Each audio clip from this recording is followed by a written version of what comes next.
This program features live coverage of an African safari and may include animal kills and carcasses. Viewer discretion is advised.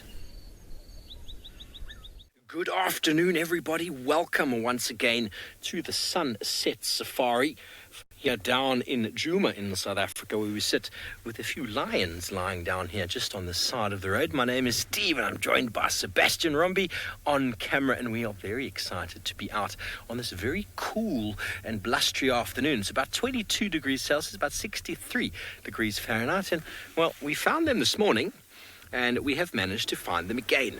So that guy there is the evoker male, known as Snarly or Mohawk, either one. He's got a very distinctive sort of mohawk to him. He's got a very beaten up face since last I saw him. We'll hopefully get another look at him. And he is with also Amber Eyes, who I'm not sure at the moment which one is Amber Eyes and which one is the Purple Eye. But Amber Eyes is one of those two and Purple Eye is the other one. They are both pretty old lionesses now. And apparently, though, we didn't see it this morning, but apparently there was at least one mating session with this evoker male and Amber Eyes, which is quite exciting. Tristan and I were just chatting about it before, and wouldn't it be wonderful if the Nkuhumas gave birth to a number of cubs, just like the baby boom of the Mara that is taking place right now, to go in conjunction with our hyena den, the Juma clan baby boom as well.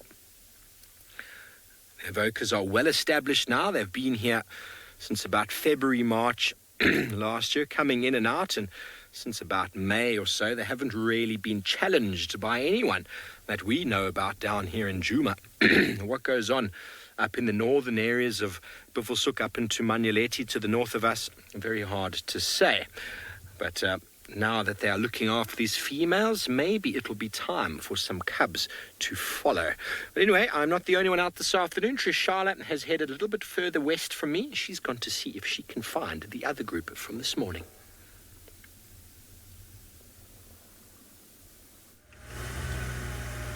Well, I'm so glad you've come over to me to see what I'm doing, because I have just arrived at a wonderful sighting.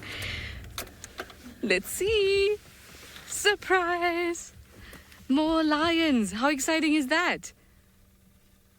Sorry, guys, I didn't even get to introduce myself. I got excited here at the lion sighting, but I'm Trishala and I've got Craig on camera, and we're really excited to be here with these lions. Now, if you look closely, you'll see there's two females and one male here. The male is on the extreme right. You can see sort of the mane. Stunning. So apparently they've mated really, really soon, a couple minutes ago. So it might be a few more minutes till they mate again. And until then, they will probably be sitting around like this and sitting around in sort of the shade. It's a bit cooler now. And then they'll get up, do a bit of grooming, and then they will mate again.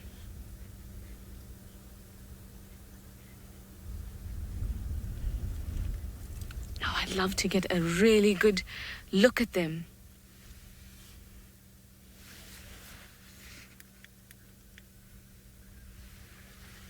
Stunning. So now these two, Mrs. Anno, is that it? You are saying that you're asking, are these more of the Nkuhumas? I was just about to tell you guys,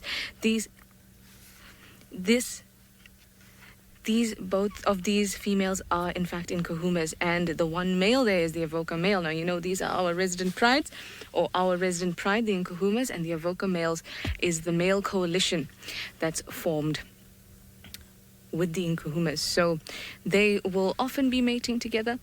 They sort of own the Nkuhumas in a way, if that makes sense, but this pride of females belongs to the evoker males. Now, I'd like to know which one it is. If he lifts his lovely head up, we'll be able to see. But from what I understand, these two lionesses on the ground here is Ridge Nose and one of the sub-adult lionesses.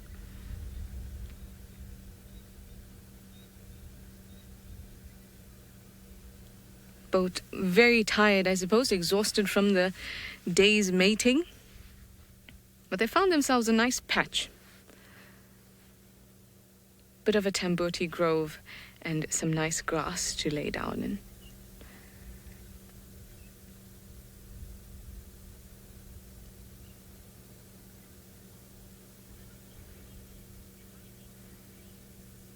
Well, these lions will be here for a while, which means so will I, because it's only a matter of time until they get up and start to mate, which would be really awesome. I love to see that.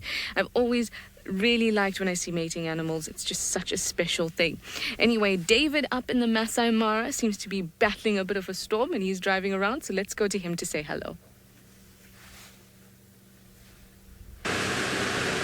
Hello, and jumbo everyone, and welcome to the very rainy Mara Triangle.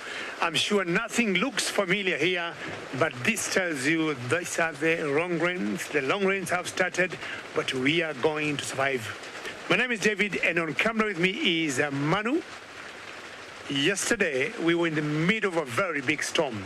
Now, the signs are still there that the rains will continue, but nothing worried. We are all closed in.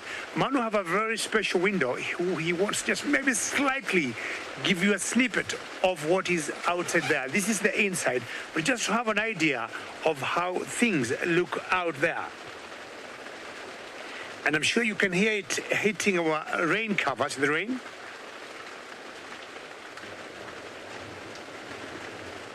Can you hear the rain?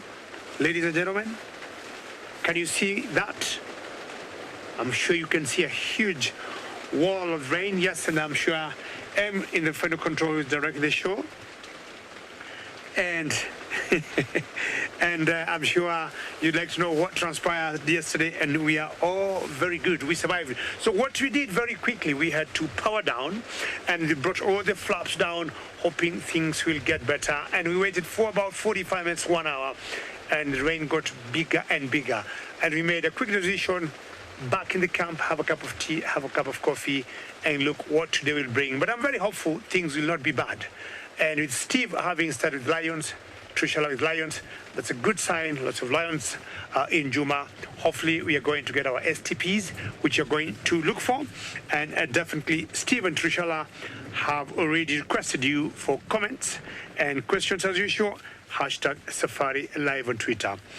Well, as much as it's raining, it's a bit warm here. It's 25 degrees Celsius and 77 degrees Fahrenheit, which to me works very well. So I've told Manu, yesterday we were not really caught off guard, but today we are more prepared than yesterday. All what you see there is nothing but rain. Now, the long rains will always start in the month of March, going all the way to June, but this time they have started in the month of April. As usual, ladies and gentlemen, I'm sure you always know my plan. I'm getting to the Sausage Republic, and I do that. We'll send you back to Vova with his Nukuhuma as a guest.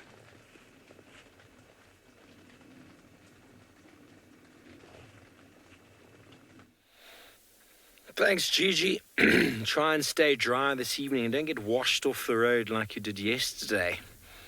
There we go. That's Amber Eyes on the left, everybody. That's Purple Eye in the middle. And that is Snarly the Mohawk Tavoca male on the right. They are thoroughly enjoying lying out here on the soft grass. They haven't done much apart from roll over slightly. So maybe we'll get to see a mating session between them.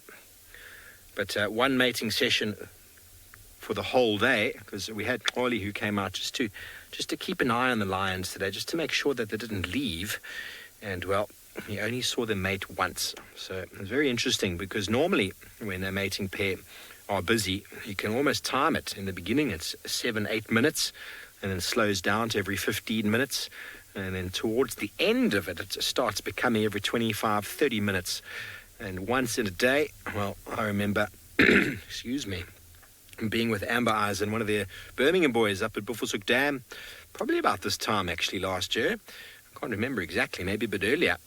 And the entire time we spent with her, they only mated once. She was a very grumpy lady, almost as if she is an estrus, but yet her mood is not quite there, which is always quite interesting.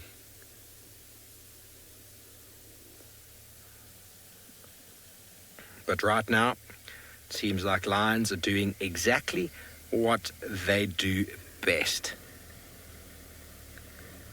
Hello, Sol. Yes, most certainly. Lions will essentially lose their pride during sort of the mating sort of story, during the situation, and the female will, or the male will follow the female. Invariably, the pride moves away, or they could stay in a similar sort of area, depending on food, if they've gone hunting or whatever it might be. And after 2, 3 days, 4 days maybe, the female and the male, both of them will come to sort of a hunger sort of stalemate, and they'll split apart to go and eat. And then you'll often find that female rejoining the pride and trying her level best to lose sort of the attention of the male who has been trying to follow her the entire time. So that is the ideal situation. But we saw up in the Maasai Mara that kinky tail seemed to be in sort of a mating relationship for almost 3 weeks. And that was very interesting to see. I've never seen anything quite like that before. But then everybody, lions don't read the books. So, but they don't need to return to the pride. They can be quite successful hunting on their own, but they are much more successful with their sisters and family in tow.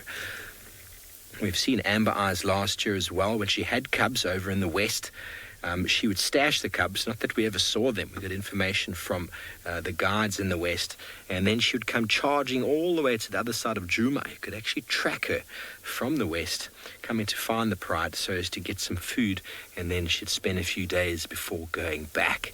Unfortunately, each time that happened, she had some failures with regards to maybe the den site she chose. Not really sure. I heard some stories that hyenas had gotten to one of the litters. But anyway, it is a very sad state of affairs. But Amber Eyes has yet, as far as we are aware, to successfully rear any youngsters.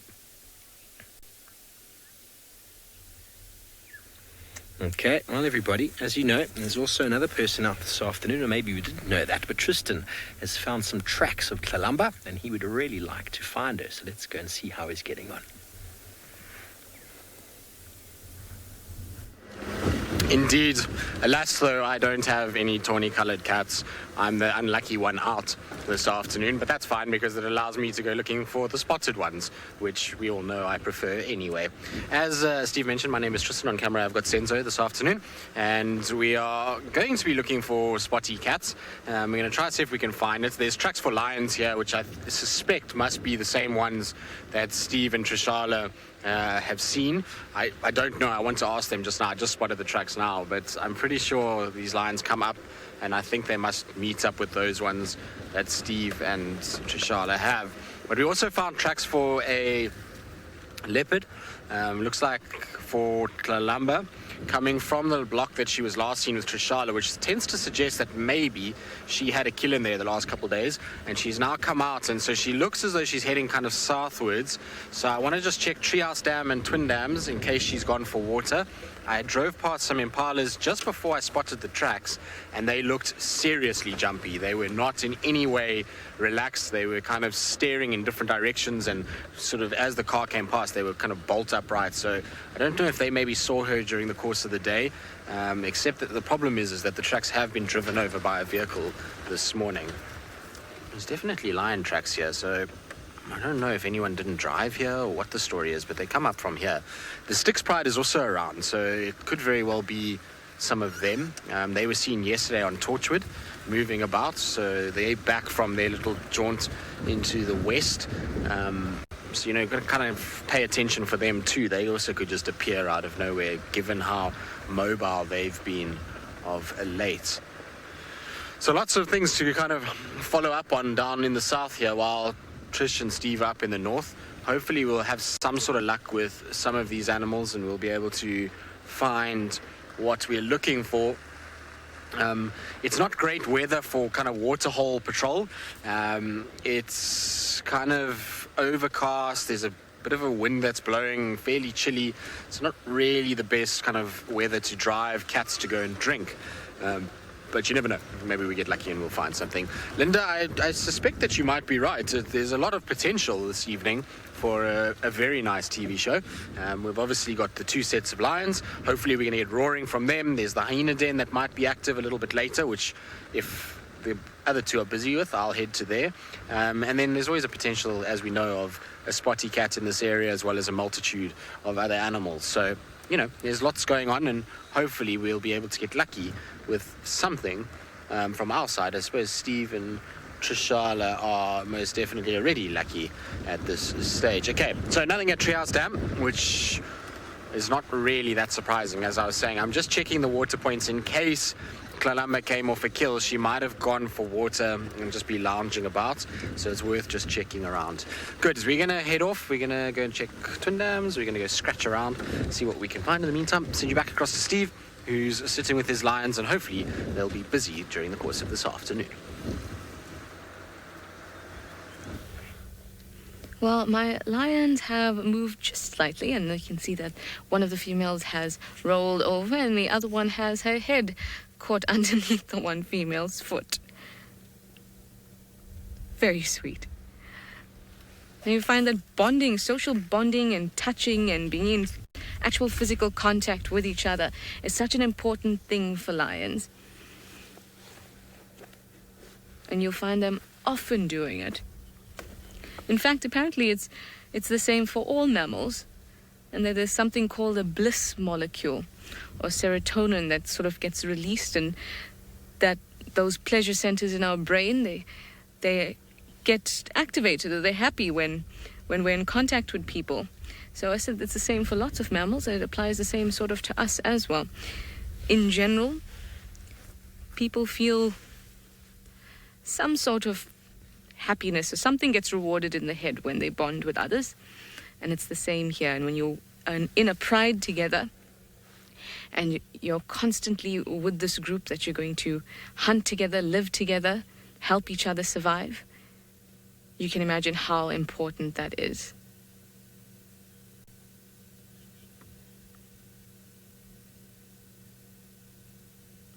Twitch, twitch. I wonder what they're dreaming.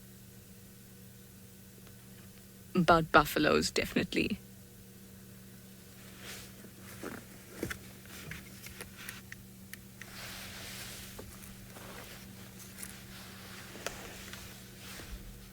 Oh, look at him and his dark mane.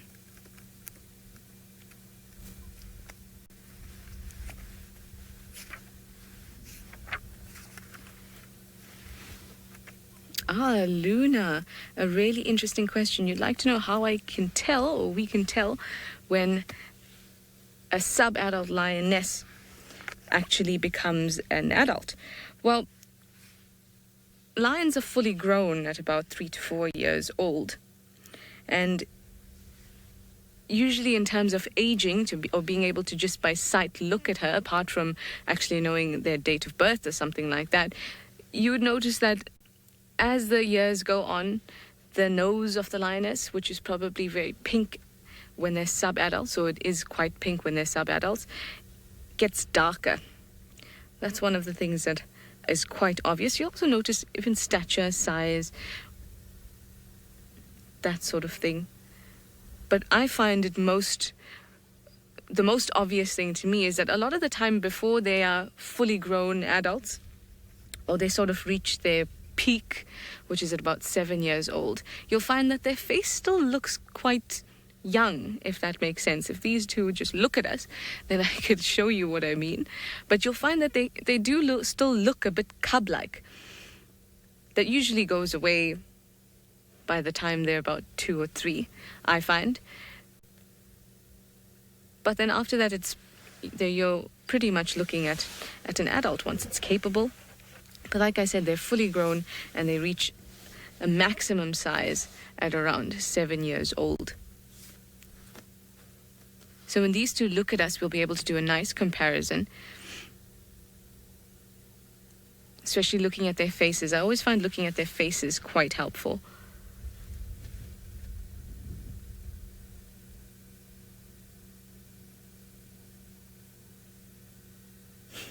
Feet in the air. It always amuses me how they sit and relax, and how it seems that no matter how much I speak around them or the vehicle coming in, they might just lift up their heads once, look at me, and that's about it.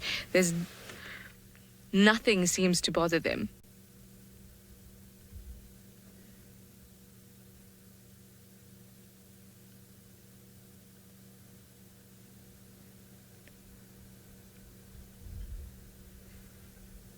It seems like everyone's lions are not bothered.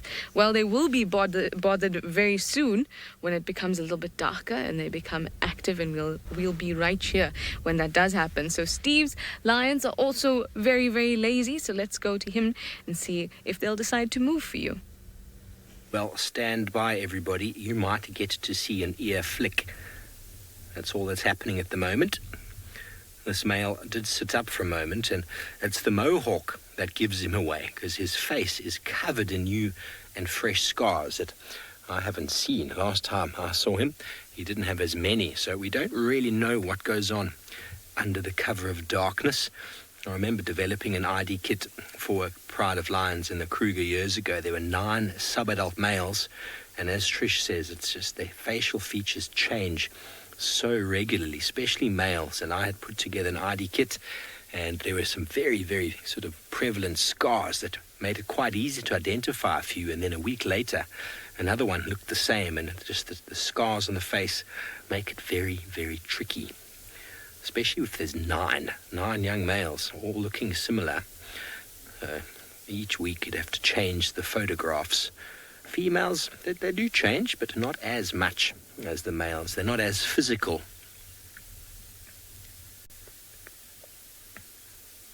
Hello, Val. You wonder if Amber Eyes' cubs would have amber eyes. Well, essentially, eye colour and many other traits that some organism will sort of carry on is normally derived from the parent, but it all depends on how it really transfers. It depends, I suppose, also on what Dad and his eyes look like. I mean, if Dad's got some light-coloured eyes, maybe his genes are a bit stronger than hers from the chromosome level. Really hard to say. One thing that I've definitely noticed with lions is how they do definitely inherit their father's mane. I've seen that before, where I was talking about those 8 young males. It was clearly, by the identification features, at least 2 of the dominant males in the area were the fathers. You can actually sort of link the mane development and to how they were looking. There we go. I think that's purple eye. Is that amber eyes? No, it is purple eye. There we go. Look at those teeth. It's giving us a yawn, everybody. You know what this normally means, don't you? And we're going to count down from 10. 9, 8, 7, 6, 5, 4. No, looks like they're going to do some grooming. But the afternoon is quite cool. They're not in any shade whatsoever, so the sun is clearly not an issue for them. So there's a very good chance we might see these animals up earlier than normal. And with, if you look at the male on the right there, his belly is empty. So whether he's interested in food or more like amber eyes, it's hard to say, but definitely the purple-eyed lioness was hunting this morning. Ian spent time with her earlier, and she definitely was excited to try catch something.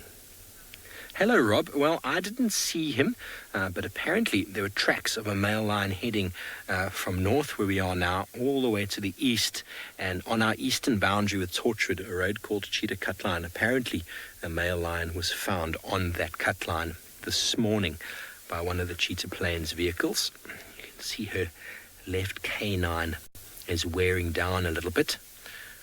She was born in 2012, and she injured her eye in about April 2017, probably either from a claw while feeding. Maybe she got one of those bad abscesses in the eye, or maybe she got kicked by something as she was trying to eat. I suppose you can't blame an animal for kicking a lion in the face, can you, if it's about to get mauled to the ground and ripped apart? Okay, so what are you going to do now? Show us your catch stretch. Oh, hello. There's a stretch.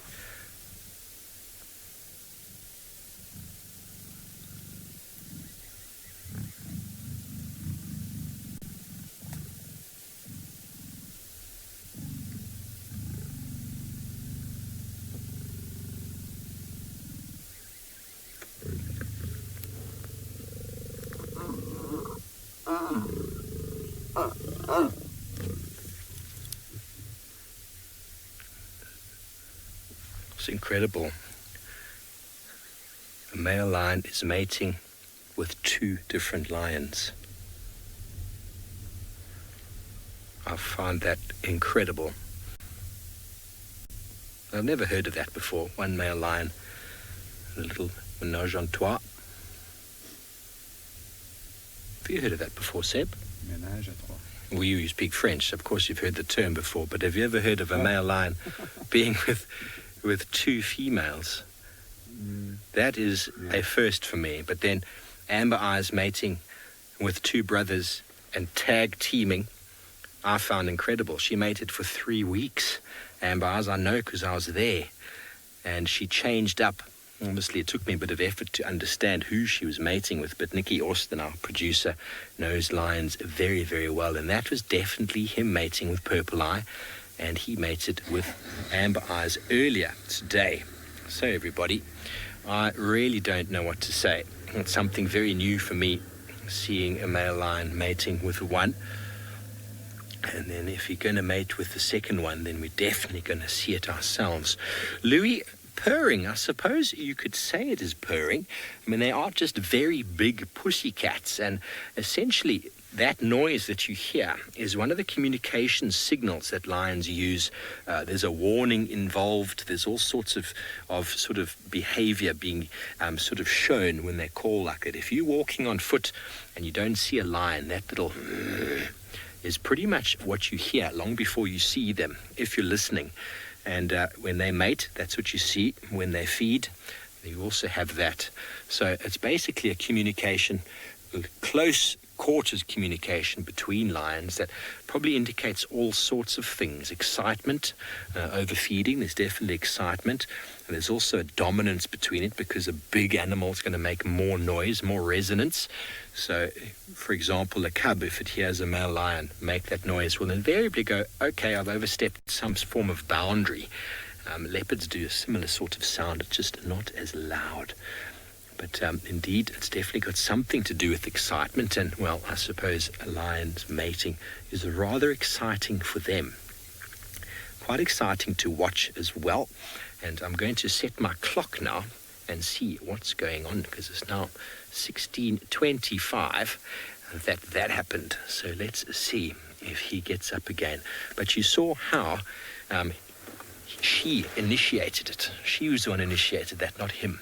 So he's keen. But anyway, we're going to stay with these lions. We're not going to go anywhere. Let the action unfold, and let's go see if the rain has stopped in the Maasai Mara.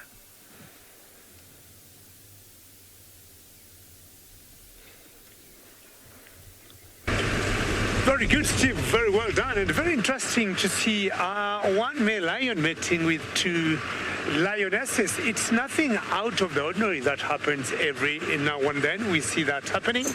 And not much we have achieved where we are. But the good news are the rains have subsided, or rather the rains have stopped. I would call that truly very good news. And if you look carefully now, my vehicle is not like how it was before. You see, mine is showing you those flaps are up on one side, and also those flaps are also up on the other side. But I've just left my windshield, right there, and the flaps in front, just in case. That makes it easier for me now to turn left and turn right to hopefully get my sausages. I have already gotten into the Republic, regardless of the rain. And for those of you who would wonder what Republic means, is one area we see a particular pride that I call the sausage tree pride. That pride has made this place its home. It doesn't move, and even if it moves, we don't see anybody else who will come and occupy this particular area. And the females do not only fight other lions, but they also fight other predators. For example, hyenas or leopards. They do not entertain any other predator in this area. So why I keep looking like this is because a friend of mine had told me he thought he saw a lioness, a game ranger. He thought he saw a lioness with 2 cubs around where we are. Nothing as yet, but I do not want to miss anything, so I have to get my eyes out, and hopefully I'm going to see her. Well, after having rained so much, chances are there might have gone under some trees. And Rosalind, how are you? You would like to know how much it rains in the Mara. Well, Rosalind, annually in the Mara we get about 1,000 millimeters of rainfall. 1,000 annually, and that is every year. Last year, Rosalind, chances are I think we might have gotten more than 1,000. We do not know what amount we'll get this year, but in average, we get about 1,000 millimeters of rainfall in a year. Rosalind, I will give you a question too today. Give me an idea how much rain you get where you come from. I'd be happy to know, and I'm sure you know how to give me that answer. As I keep looking for that one particular lioness my friend told me about. Unless she has moved, it was this particular area we are now. So today I have double challenges. The grass, as I'm sure you can see how tall it is, and also see how tall the grass is, and also the rain.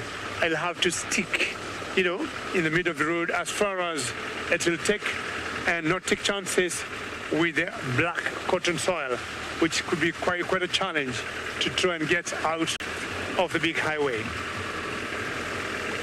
We still got some good daylight, so I'm not worried of darkness. So long as the light is there, chances are I'll be able to catch up with this particular pride.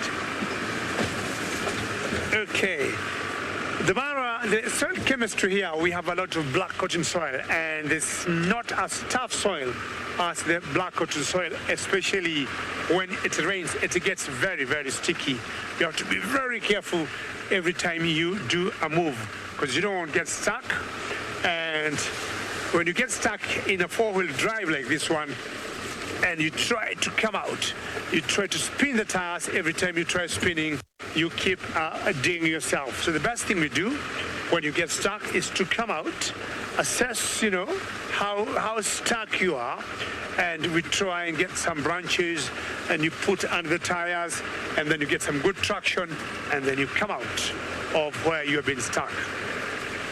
Otherwise, once you get stuck, you don't panic, and you keep pushing the car, and you putting more gas in it, because you keep digging yourself. Very good. I am not getting stuck, but I'm sure Trish is stuck with the lions.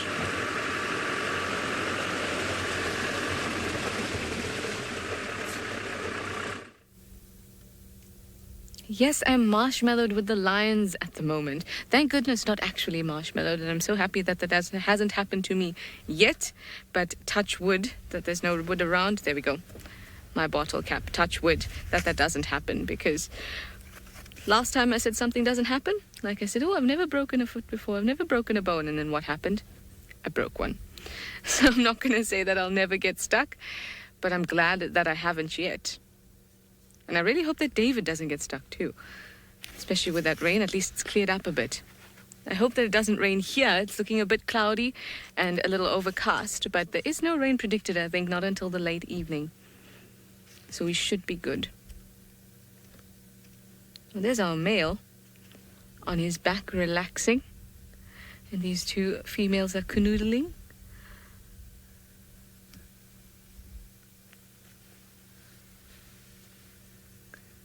Abu, you'd like to know why lions lift their legs when they're sleeping. Well, there's a few theories as to why it lifts its legs. Sometimes it's just about comfortability.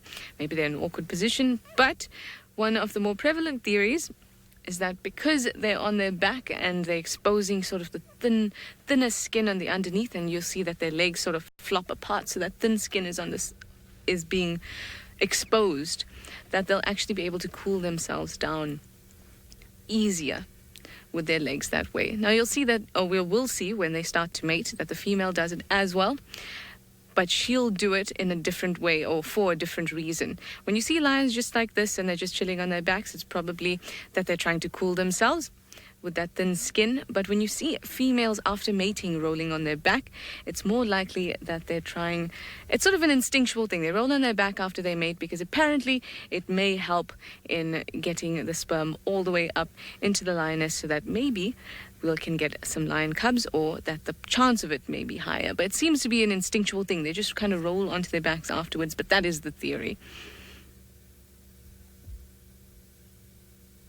It's not actually very hot. In fact, I've just put my jacket on because I'm feeling a bit chilly.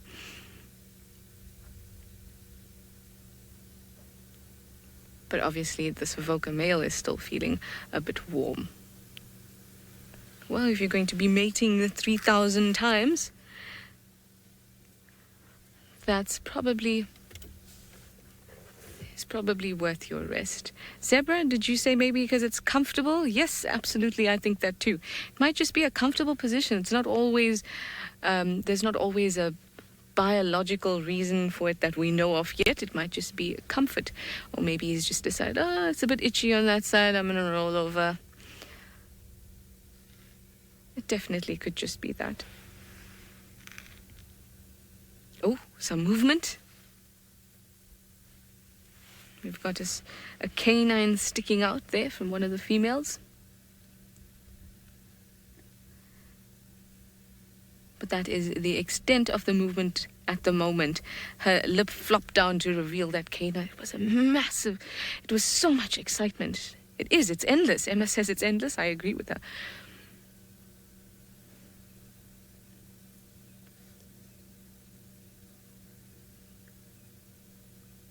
And I'll spend most of the day like that.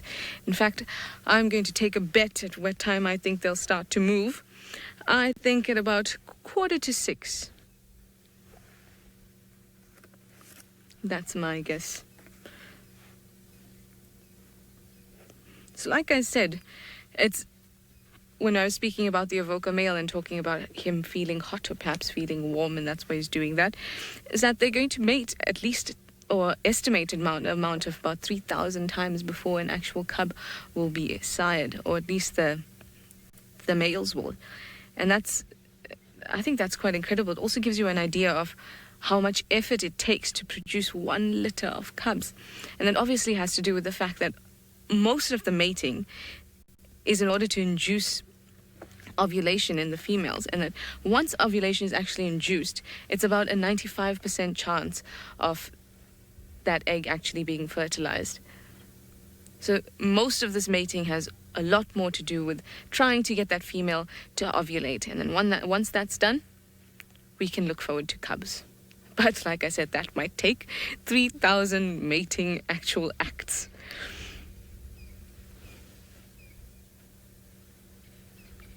It's no wonder these guys are tired.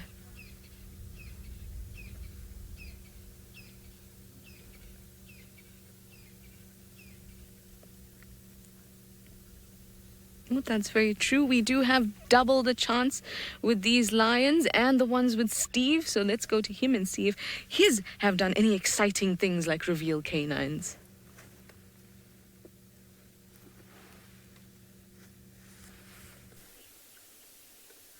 Trish, I'm sitting right here waiting for some more action to unfold. But you are very right. I've got a very strong suspicion that I don't know exactly when, but at some stage this afternoon, no doubt, the two groups are going to join. I have a feeling that will happen. It might not happen. You never know. But they probably are wherever the rest of the Nkuhuma pride is. They're probably off somewhere as well. Tristan was telling me earlier that there were some tracks down towards the south of another single lion. So not sure exactly. There seems to be lions all over the place. And the wind is coming from our left-hand side, which is a good thing because, well, I don't know if it's a good thing. It's a good thing for us because it means that these lions, if they do get up, will probably start walking in that general direction. I know some of you out there don't agree with me, but it's something I see time in and time out. So also there's generally a nice herd of wildebeest these days that have moved back onto the quarantine open area, which is off towards our left-hand side, and always many, many impala. Hello, Joyce. You want to know how males find females in estrus? Well, they have a Twitter account, and I'm only joking. They don't have social media, but they do have their own form of social media. Females will urinate and scent mark as well as they go, and males are constantly patrolling their areas and do pick up on any smells of lions anywhere. Their Tinder post or profile left on the corner of somewhere then they will very quickly try and find where that lioness is. They've got very good sense of smell, and I've followed a young male lion following its pride that was probably about 5 or 6 kilometers away, so about 3-4 miles away, and it found it by just smelling the ground. I wish I could track like that, just sniffing out the lions, but they've got a very keen sense of smell, and that's just for the footprints. So once there's been a discharge or a urination or whatever it might be, the male lion will pick that up, and inside his brain, suddenly a cue goes and says, "Yo, everybody, there is an estrus female nearby," and the males will push each other out of the way to get there first. And generally, in a coalition, you might see a bit of animosity towards each other, but it's not extremely aggressive. When it comes to lions, lions can be very, very, very tough on each other.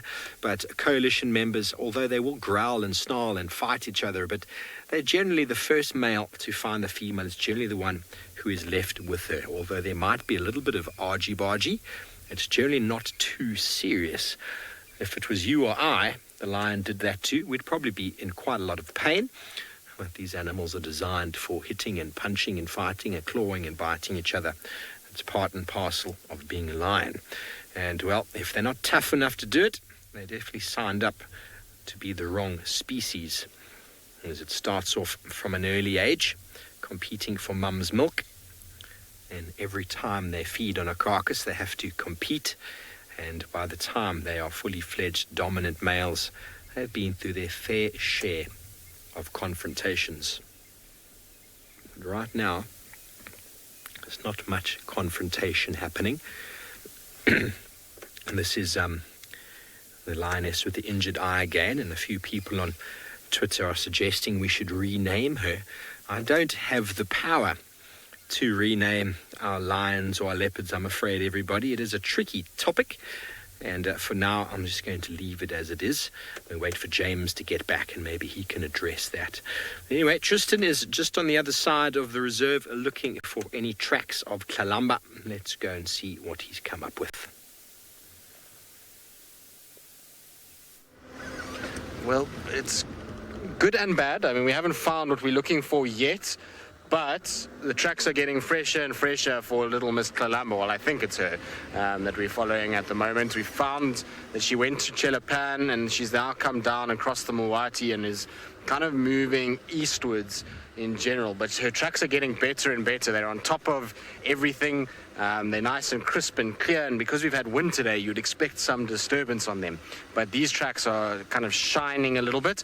And so I'm hoping that we're going to bump into her somewhere around this area. Just taking it very, very slow because the tracks are almost impossible to see in places. The roads haven't quite softened up just yet. What have we got here, Sens? So there we go. It looks like she walked here. There we go. So she's walked on this left side. I'll try pull over so Sens can show you. But there's a track that's just there that's going up this pathway. And she's walking kind of on the road there. You can kind of see that's the tracks that we're looking for, and they're starting to look really nice and crisp and clear, which is really good news. So hopefully we're going to track her down. It could be Tandy. It's possible. But I suspect that this is Kalamba that we're following, just given where it's come from. I mean, we've been tracking for a long time now. We've gone a long way. So let's see if we can find her. There's a little pan up ahead here. It's got no water in it. So it's very possible that she kind of came here to look for water, but because there's no water, she might have moved off. Natalie, it's incredibly difficult to track Kalamba because she doesn't walk on roads as much scent marking. She's kind of just goes wherever her heart feels. She just kind of bounces around and crosses roads all over the place, and she's incredibly active. She doesn't sit still for long periods of time at all, which makes finding her a nightmare. You've got to just kind of be in the right place at the right time a lot of it, because she just doesn't really stop. And when she does stop, she tends to stop in thicker areas at the moment. Exactly. She is a strong, independent leopard that doesn't need anything, really. So she makes life a little bit tricky in that regard. But it's nice because she is active, which means that a lot of the time when leopards are active, particularly young, inexperienced leopards, they bring about alarm calls on themselves, which means that if she is moving and she's close by here somewhere, she's going to spark an alarm call, and that's going to help us. And we're going to be able to then find her because of that. Now, there's a path that comes past this sort of dry pan that I was talking about, and I just want to double check if she didn't cross over somewhere here. It kind of goes off in towards this drainage where she spent a lot of time as a small cub. It doesn't look like she's come over here. We'll just check a little bit further, because sometimes they go over a little bit further on. There's like a little kind of 2-track that goes off to my right. Now you see she's been up and down here. I just heard a Franklin.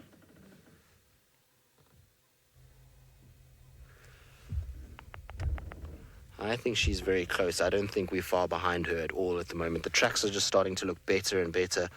Looks like they came out here. I also, part of me is wondering if maybe, just maybe, it's not Tandy, because this is exactly where we first had our first visual of Klalamba in the den site, which is where we are right now. So it's very possible that she's maybe scouting, if she is pregnant, for possible den sites. But these tracks are all over the place here. They look like she's been kind of doing circles, which is not definitive in terms of who it actually is. I just want to go down because I heard a Franklin alarm call here quickly. So I just want to check. Right, now while we have our work cut out for us, especially where we are now, Trish and Steve don't, and so Trish is taking it very easy with her lions that are lounging away the afternoon. Oh, I worked hard to get you, Tristan, I promise. I drove all the way from camp. It's actually not that far. And we were lucky enough that they were here in the morning as well, so it was not too much work. But I wish Tristan the best of luck with finding that little one. So that would just be awesome. It'd be such a catty Sunday out here for us. Here we have another view of the Avoca male. Now, we think that this is the dark-maned male, often sometimes referred to as the grumpy male.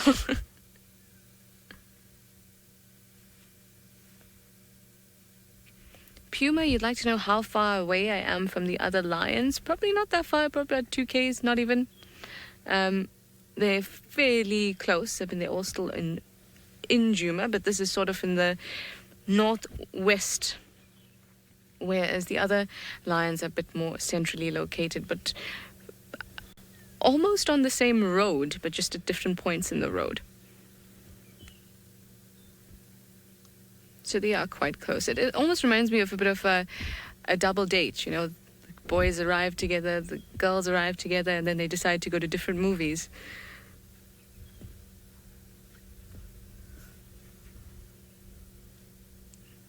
They probably met up on Tinder, like Steve was saying.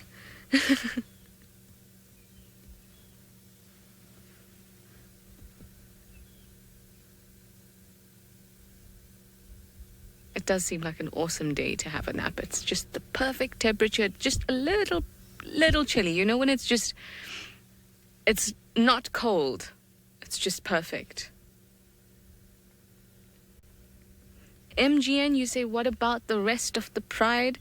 Well, I don't actually know what the rest of the pride is up to. For, well, as many as we know, as we're accounting for the 4 females here. And I think the one other Avoca male, so we've got the mohawked one with Steve, and I think I've got the dark-maned one here, and then there's the blonde male. The blonde male, I think, was last seen much more north than this. So I say much more, but past the boundary north of this. So they are around. And I'm sure that the rest of the Nkuhumas are around as well. But you'll often find that when they're mating, they'll break away into these pairs, or in this case, triplet.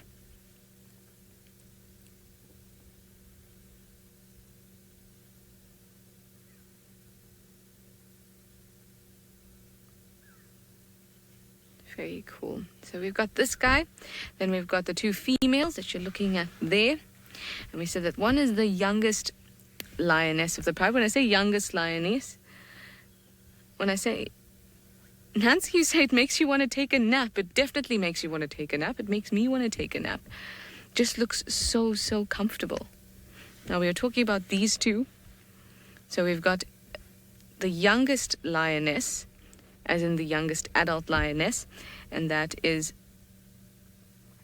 Tatty Ears, or we call her Tatty Ear, but she's also called the youngest lioness. How apt. And she was born in about 2013. And then the other one that we have is, of course, the ridge-nosed female that I have seen mating with the evokers before. Luckily, I was very excited to see that. In fact, a few times I think I've seen the ridge-nosed female mating with the evoker. I think the one time I did see it was with the dark-maned male as well. But she was born in 2012, so there's only about a year between them. So it'll be nice to have a look at their faces, and you can have a nice comparison of if that year even makes that much of a difference in terms of the way that they look.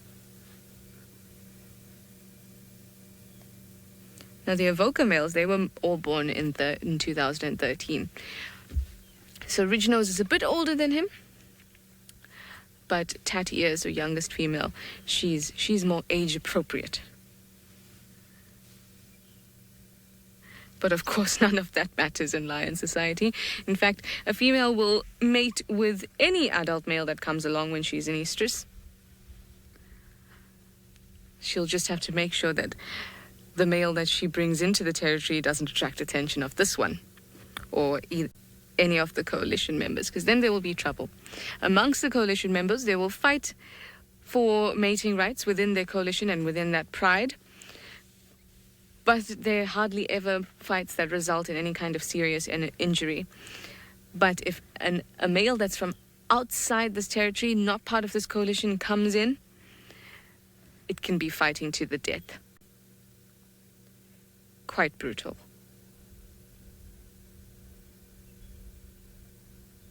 And you'll actually see the difference in the way that they fight. You can see one sort of just a bit, not playful, but you could see it more of a warning, or this is my lioness, stay away. Whereas when you see them fighting because they're actually from two different territories and two different coalitions, it's brutal. And the sound is just incredible.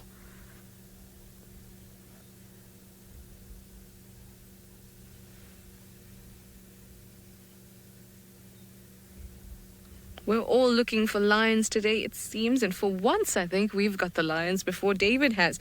But I have no doubt that he will also find some lions because he's special like that. So let's go up to the Maasai Mara. Well, Trish, my luck has not come yet. I'm still working very hard, hopefully, to see the sausage tree pride. But yes, as you say, it's quite brutal to see lions fight. But that's what it's meant to be. The males will always go for each other, especially during takeovers. That happens a lot. And that reminds me of a particular male that used to reign in this territory of the sausages. It was called Kipuli, which I think up to now he's one male I respect, because in one day I saw Kipuli fighting two male lions in one day, one in the morning and one in the afternoon. The good news is he won both battles, as much as he incurred a very big scar. I think on his right eye, on his right eye he got a huge, I think it was a claw mark, but he won. You don't want to see lions fighting, but of course, if they fight for good reason, why not? Now, initially, my flaps on the left took them up because the rain subsided, and the ones on the right. And now, the front, it's all clear. So the only job me and Manu have now is to get lions. We have no excuse not to get them. We have no reason not to see the lions. But if you look on the right there, you can see the kind of clouds we got. Manu, if you're going to show the viewers how the clouds look like there, and you can still hear the thunderstorms going.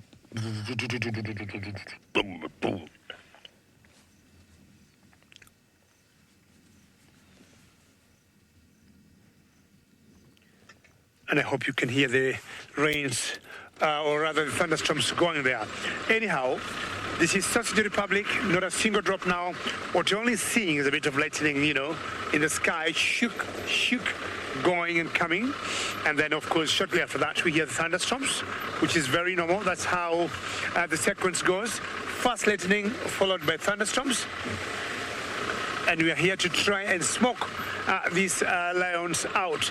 My friend who told me had seen a lioness around this area, he is a game ranger, and I'm really counting on him so much. Not that I doubted him, but most likely that one female he saw would have risen up and maybe walked away. So I'm deciding to look at a different area because lions sometimes move very fast.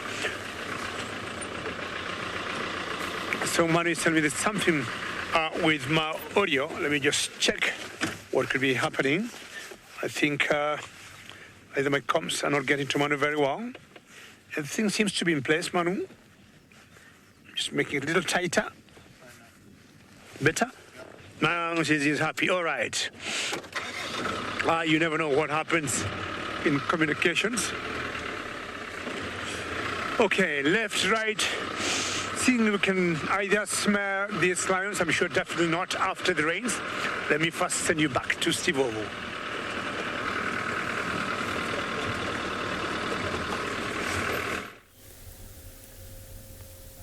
David, I don't worry about lions. These lions are fast asleep.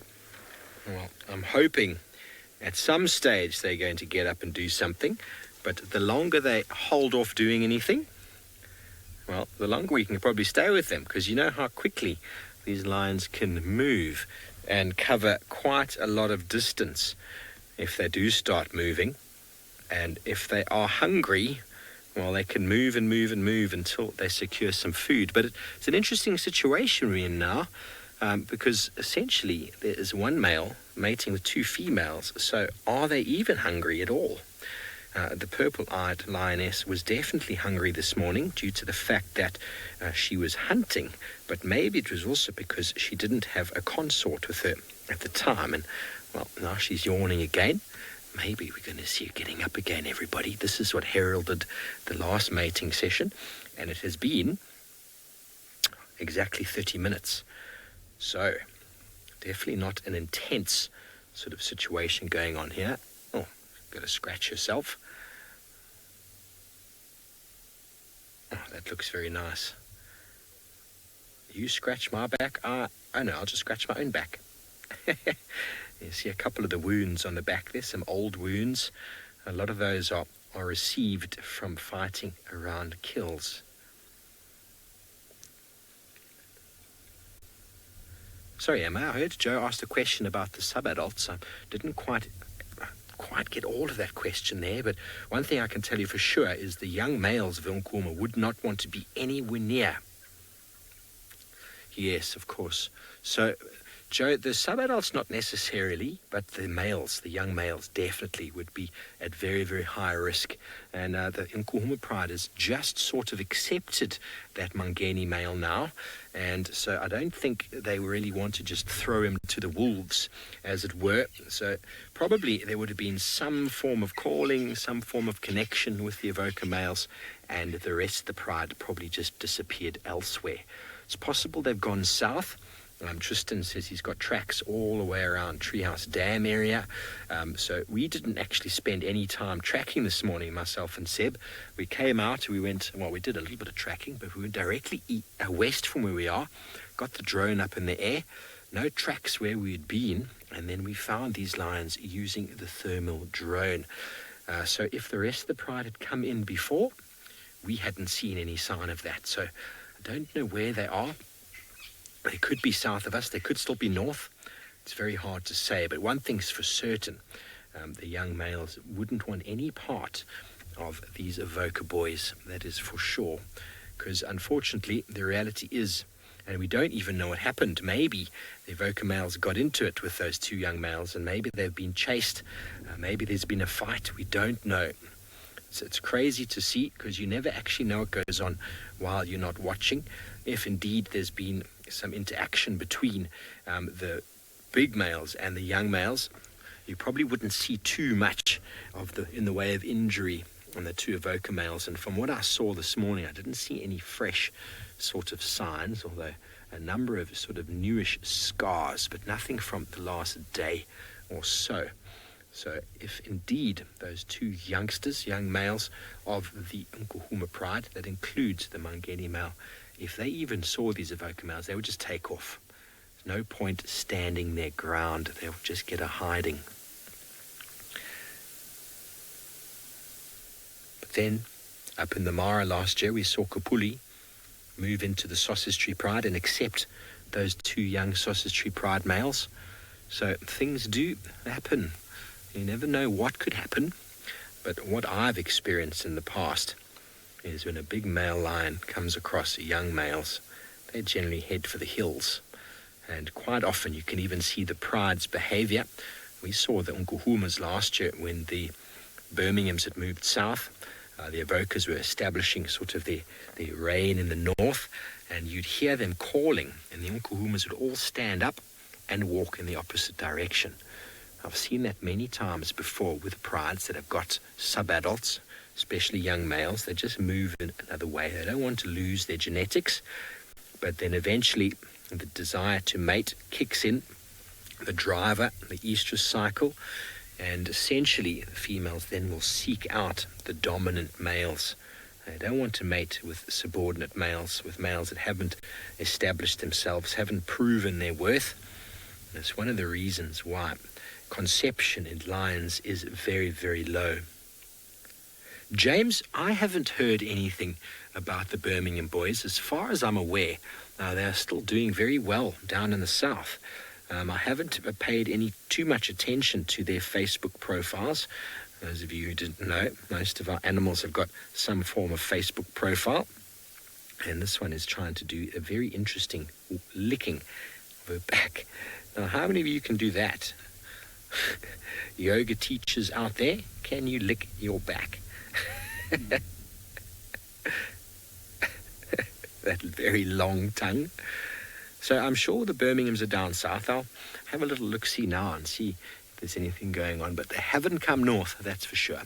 Haven't heard of any movement of them up towards sort of the areas of Chitwa and the areas sort of just south of us.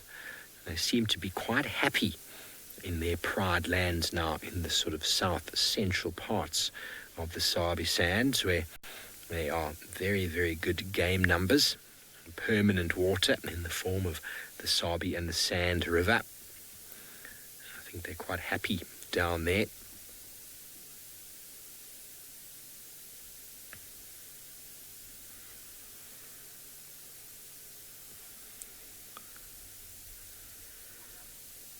Well, very good.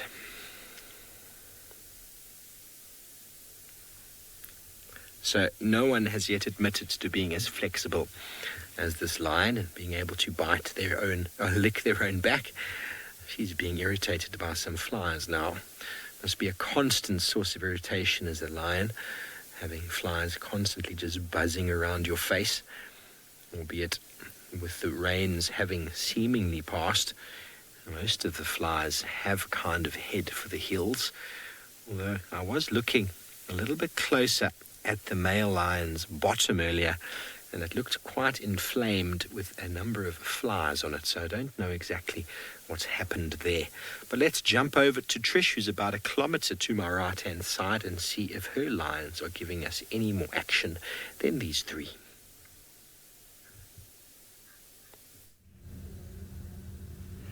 Well, the flies haven't managed to get here yet, and they haven't done anything to make my lions move. But I'm slightly thankful because at least the flies are not going to bother me, because they can be quite irritating when you're sitting in a lion sighting, especially when you have a whole lot of biting flies trying to eat at you. So good luck, Steve, to deal with that, because that's coming once they start irritating the lions. And you see the occasional flick of the ear. Oh, there we have one little fly landed. There we go. Lions host so many pests. It seems like they're constantly riddled with something or the other. If it's not flies, sometimes there's mange. In fact, speaking of mange, and Steve was telling you about how sub-adults would like to be far away. I'm sure those Mangeni, or that one Mangeni male, would want to be very far away from this big male, this Avoca male, who might decide to chase him away. And I think for an animal like that, that is so, or not as vulnerable, but definitely still recovering, he is looking great compared to what he was looking like. I was utterly surprised when I saw him and how much better he's looking. But even for him, I suppose he's not totally 100% healed, but his hair and tail tuft and mane is starting to grow back just a little, so I think he might be feeling a bit vulnerable. And the last thing he needs is a big mane dominant lion coming after him. So they will be far, far away. You wouldn't say these floppy, lazy cats are actually quite efficient killing machines.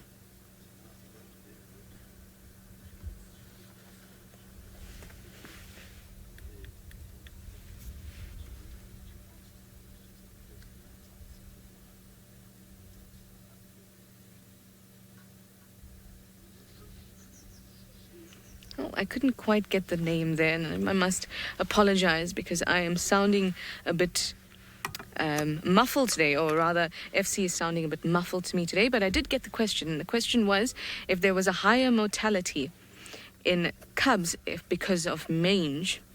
I suppose, I mean, that could be, but mostly the problem with cubs and the fact that they have such a high mortality rate in lots of big cats is the fact that no male that comes into a situation wants to be taking care of cubs that are not his own. So the biggest threat to them are other males that are going to come in and very likely kill them to bring their mothers into estrus so that he can actually have his own cubs. In terms of mange being a problem, now mange is a mite that buries itself into the skin, and I suppose cubs could get mange, but mange is not really going to kill you. What's going to kill you is the deterioration of the body once mange has infected you. So say mange does get a cub or two, I don't think it will really shift the stats to say that maybe mange is causing a high mortality. It's mostly because of other males that may come in, or infanticide, as you might have heard before. And of course, availability of food, because a lot of the time you'll find that, especially with lions, cubs eat last, and they often don't eat at all because there might not be anything left. Oh, there was a bit of a yawn there from one. Oh, male starting to move. Bit of a stretch. Oh, could it be time? Yes, but mortality is really, really high in lots of these cats, and after about a year old that starts to drop quite drastically.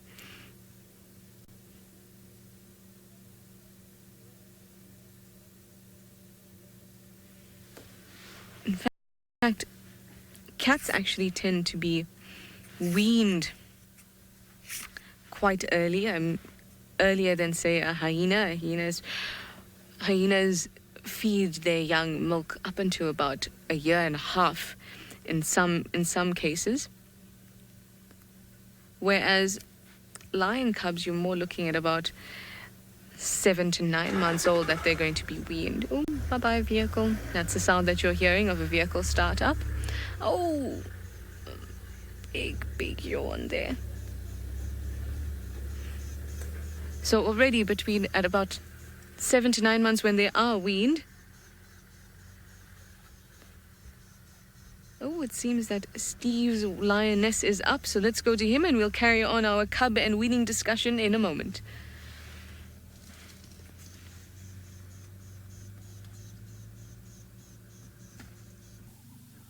Well, thank you, Trish. Just in time, everybody.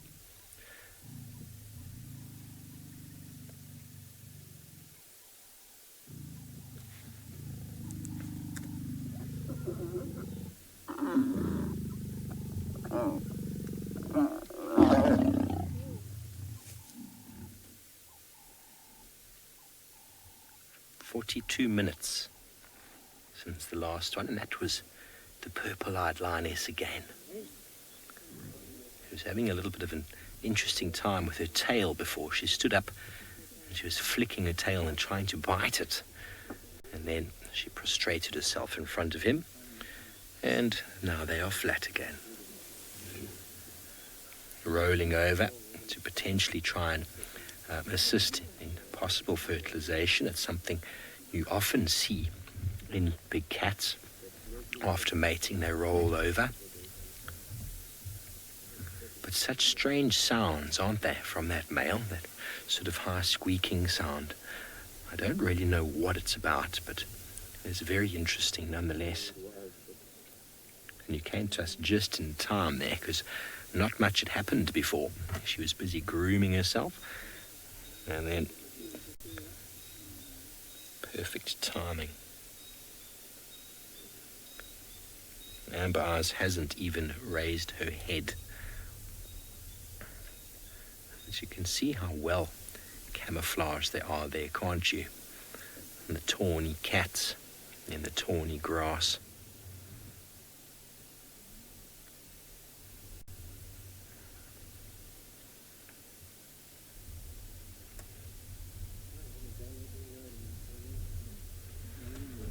Hello, Magic Dragon Wizard. The most amount of cubs that I've seen was 5.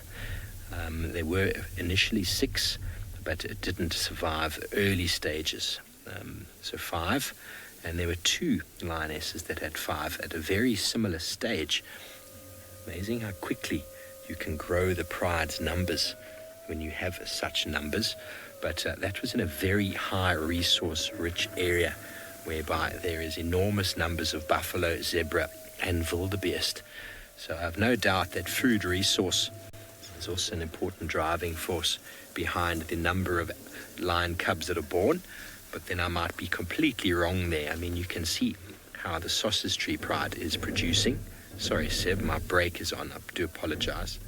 Sausage tree pride is producing, but the most that they get in there is 3. So 6 have been recorded with lions. It's not very often that you see it. And whether they do survive the early stages is also quite tricky, because we know how difficult it is for lion cubs in those very early stages. But not like wild dogs that can have many pups. They grow their population very quickly. They reckon it takes a very long time to successfully reintroduce individual lions into the population. And obviously good parenting. Amber Eyes hasn't done very well. And the purple eye lioness, I do believe, has been successful. And I'm thinking she wants to be successful again. So she has had 3 cubs that we know about. The first litter was introduced to the pride and was first seen in 6th of July in 2016. And that is a long time ago. So one of them is a male and 2 females. So she is indeed the mum of our Unkuhuma young male.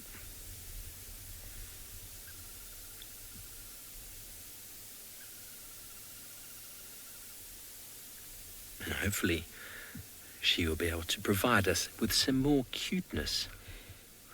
Okay, well, it sounds as if Trishala's lions have not beaten us to the punch, because we had some action there. Ours are just having a little bit of a snooze afterwards.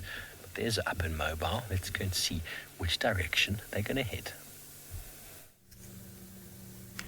Oh, it seems it is contagious. And, Steve may say that as a joke, but he knows exactly what he's saying. The behavior is often termed contagious because it happens so much. When one animal gets up, starts to scratch, lick, start to defecate and urinate, then that's usually a sign that there's going to be some action happening soon. Oh, Mr. Male here has just realized that his females have woken up.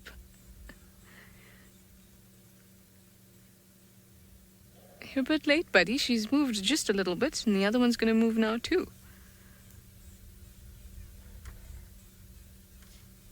Oh, look at that stretch. I'm sure that reminds you a lot of your house cat. Just on the most steroids you've ever seen.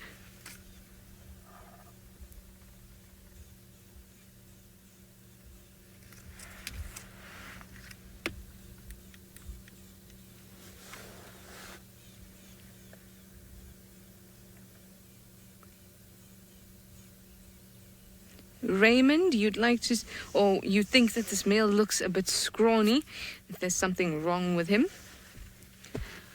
He doesn't look too bad. He is a bit thin, but he might not have been eating very well during this time of mating. But his condition looks quite good.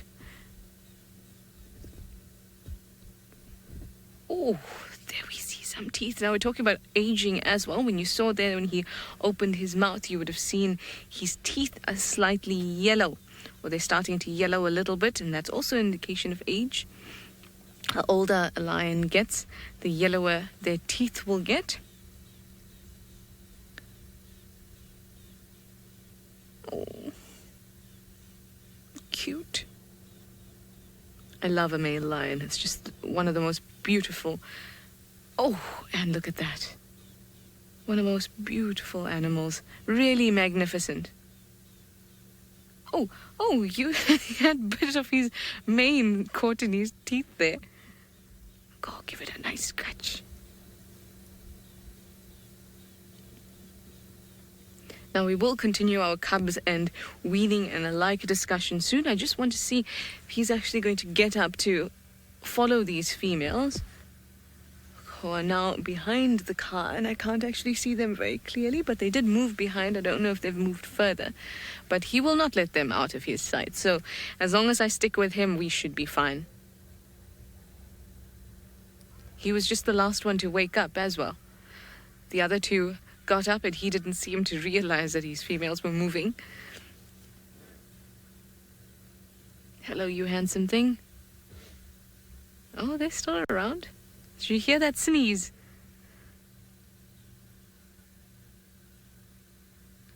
Now you'll often see that the males will follow females so intently that they kind of step on each other's feet, which is quite hilarious to watch, actually. It's amazing to watch this sort of beast kind of be doting on these females and behaving so innocently. Ah, there you go.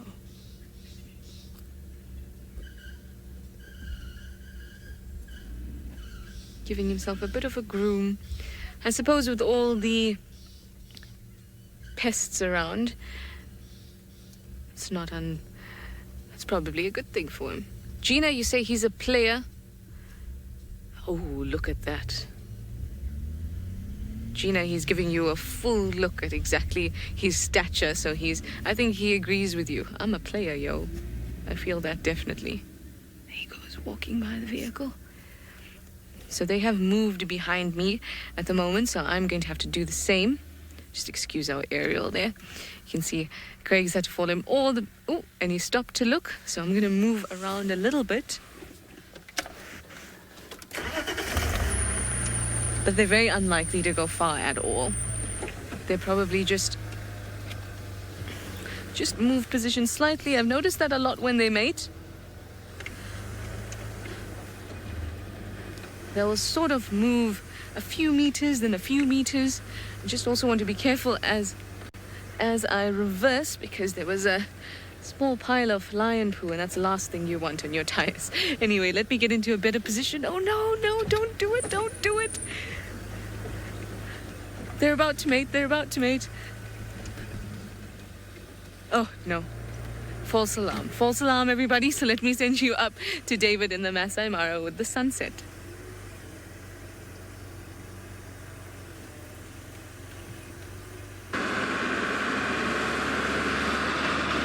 Very good, Trish, and I can tell you here we are just swimming in the mud, in the black cotton soil, because it has gotten stickier where we are, and especially when you're going uphill, it becomes tough. I think I'm better off dealing with mud, Trish, than you dealing with lion poo, because mud is what sometimes I call clean dirt, you know.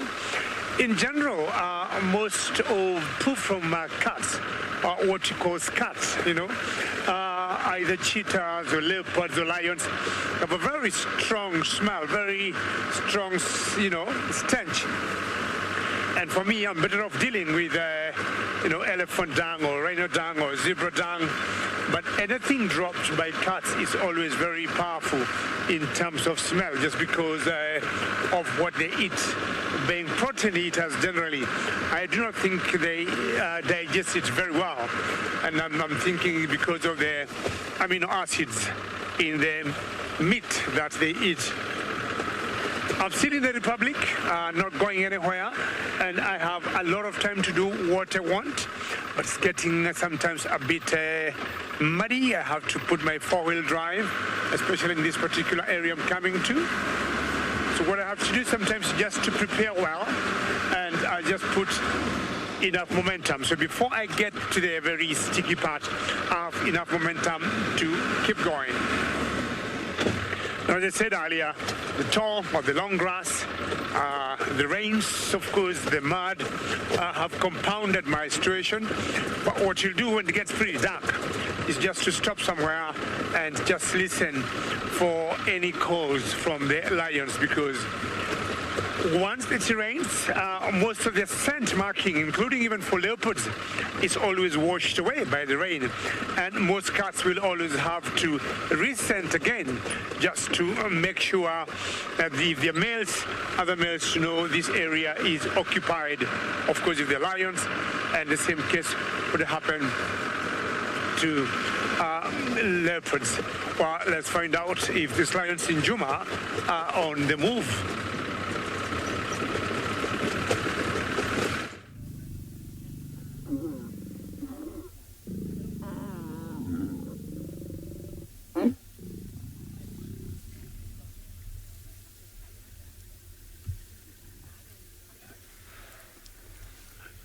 Okay, so everybody, sorry I was keeping quiet there. Just you came just in time for the action once again. And that is the purple-eyed lioness. Amber Eyes has just moved off. So that was 15 minutes. Very interesting. That's normal sort of time, about 15 minutes or so. Amber Eyes has stood up and walked away. But this young lady is a little bit more interested than he is.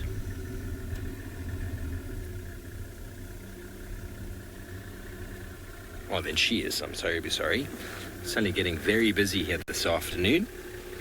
We are just next to our main road of Vuetela access, and so there's a few vehicles coming to have a look, of course.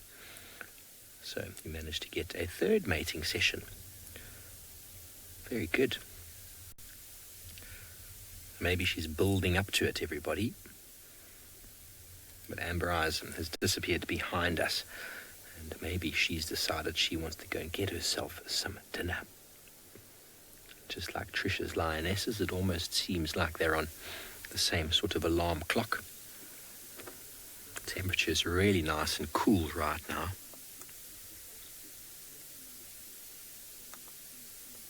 Hello, safari lover. Well, lions can walk far if they want to. While they mate, they can also stay in the same area.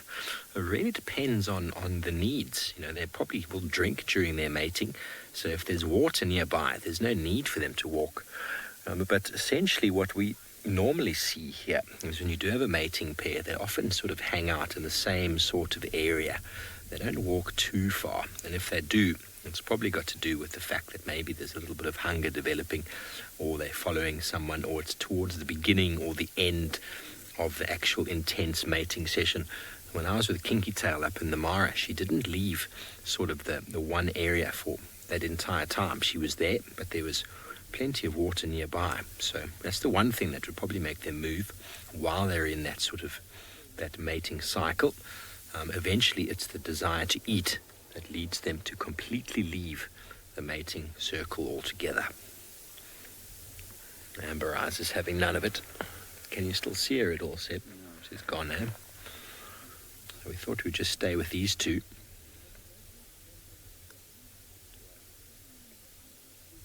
He's behind the bush, of course.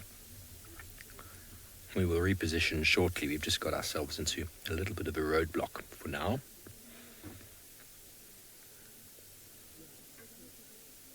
That is the way it works sometimes.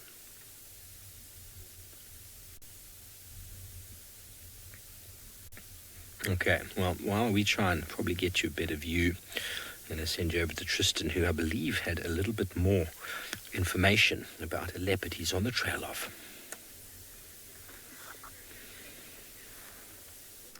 Well, unfortunately, I wish I had better news for you, because we just found a leopard on foot, but it ran away, and I cannot for the life of me find it with a vehicle. We've searched high and low, and unfortunately I was tracking it through this horrible block that we're in, and she was ahead of me and then kind of walked past, and luckily Senzo actually got a view of her as well, so it's kind of roughly the direction that we're heading at the moment, but I don't know if we're going to be able to find her. In fact, I think maybe we'll ask Seb and Steve to help us with the drone just now and see if we can get some sort of kind of action there. But I'll play you a little replay if you want to. Senzo, will you play them a replay? So just hold on. There's going to be a little bit of a film strip kind of thing that you're going to see. And maybe you guys can tell me which leopard this actually is. So Senzo is going to show you quickly from his recording that he made very cleverly in 2 seconds of us kind of, well, of me sort of walking and Sen's actually sort of paying attention. So Senzo's going to play it now, so I'm ready. There you go, Senz. I'll even go.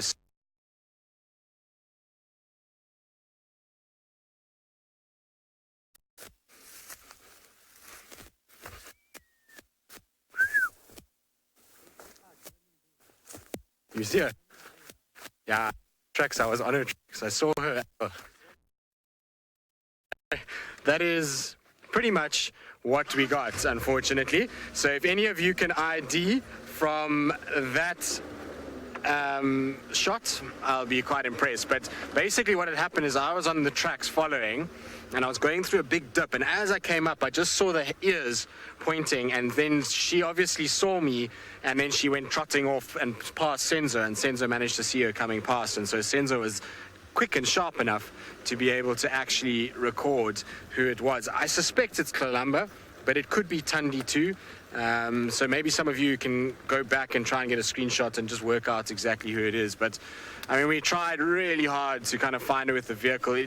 I mean, you can see what it looks like on the right-hand side here. It is really not something you want to spend a lot of time in. And so I think, unfortunately, we're not going to have much luck.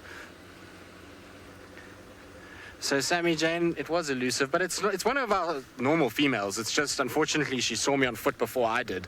And so she didn't it's not like she was running for her life out of there, just doing what leopards do when they get seen, is they kind of trot off to a thicket and then they sit there and they kind of hide away. So no doubt I've just driven around her. It's so dense in there that there's so many little hidey holes that potentially this leopard could be at, that, you know, it's possible that she's right there and I've just driven past her again. So anyway, it is what it is. I mean, you know, it's getting dark now, so I can't really go back on foot and try and kind of find her again from her tracks. Plus, that leopard now is going to be so alert to any presence that if I walk there, she's just going to keep running from me, and it's not really going to work. No, Ravinda, I don't think so. I think I just got closer than that leopard thought I would be at, because what happened was we followed the tracks and there was some nyala that were very relaxed, and I kind of lost the track there, and we came back, and then I figured out the tracks again and got down into this dip, and the tracks were really, really, really fresh, and they went up onto this rise, and I wasn't expecting, there's a little mud wallow further on from that pathway, so I was expecting maybe that leopard would be there. And so as I came up, she was close. I mean, she was maybe, I don't know, not even maybe a bit more, 8 meters, sort of 10 meters away from where I was. And she obviously just gave her a little bit of a fright. She didn't expect me to pop up right there.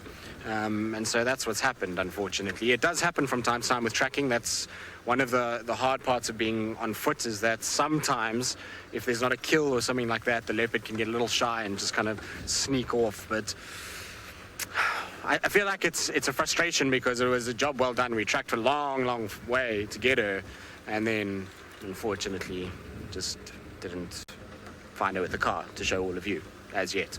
But like I say, maybe Seb and Steve can help us with the drone. If they get it up here fairly shortly, then we might get lucky.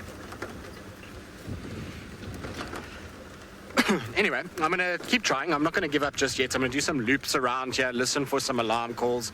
Maybe I'll get lucky and I'll find her again. In the meantime, though, let's send you back across to Trishala and her lions who, well, are not being so lazy this afternoon.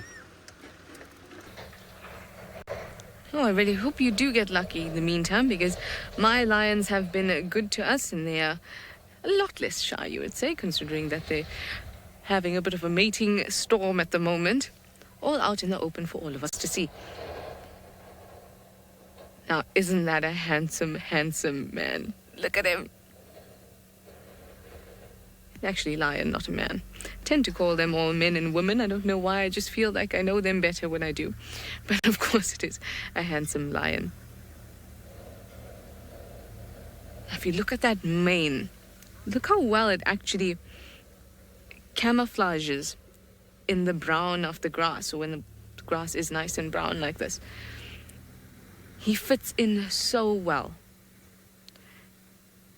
And even though he is the dark-maned male, his mane is not as dark as it could be, or that I've seen other lions have. In fact, one of the theories is that males, or the reason, or one of the reasons why females do a lot of the hunting, and males, even though it's a myth actually, not a bit of a myth, it is a myth that males, or that females exclusively hunt. They don't. Males will also hunt when they need to. I mean, what are they going to do when it's 3 of them in a coalition and the pride is nowhere to be seen? It's just more convenient if the females hunt and they get to take some of it.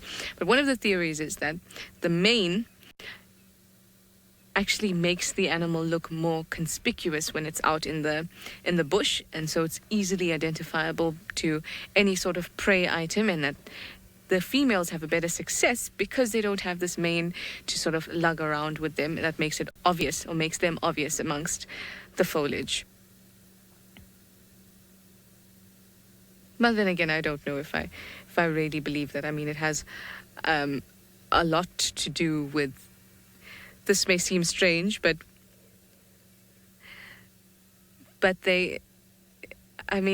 people are always after bad boys in a way. Simply, I know you say that gorgeous, simply gorgeous, he is absolutely gorgeous. So when I say that females in general like bad boys, it applies quite biologically. It's not simply something that your mother tells you to try and deter you. Actually, the riskier a male is, the more attractive he looks or appears, because it means that despite his risk, like birds that will sing out in a really open place, it's very risky. Something might just come and swoop up, take it, or a lion with a very dark mane, a big dark mane, is very conspicuous. He'll be seen.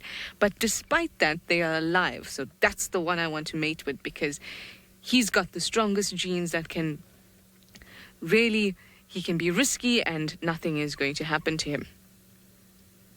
So that attraction to bad boys is not just a bad habit by females of the human race. Yes, I am too. Emma says that she's imagining him in a leather jacket. I can see it too. I can see him get on his bike, not say a word to my parents as I jump on. And my parents looked shocked at me as we drive away. Me and the Avoca male. Yes. Him in his leather jacket and mine in my leather tights.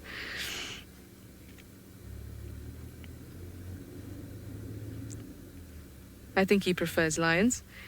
So after that story, he put his head down. He looked very unimpressed.